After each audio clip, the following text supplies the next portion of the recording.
Alright guys, so now that we've done that, we have this connected through, and don't over screw it, because if you do, these will be poking out of here too much, and you could snap things, because it is plastic. Plastic does not like when you go really hard on it, so don't do it. Don't do it, man. Don't do it. Anyway.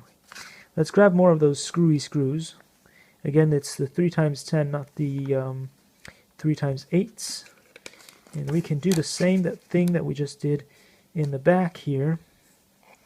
I do believe it is these two, not the two closer together ones. These ones where these will go into, and have these holes face this way. Okay, not that way. Basically, the opposite of what we have in the front here is what you want. See you in the next one. Likey.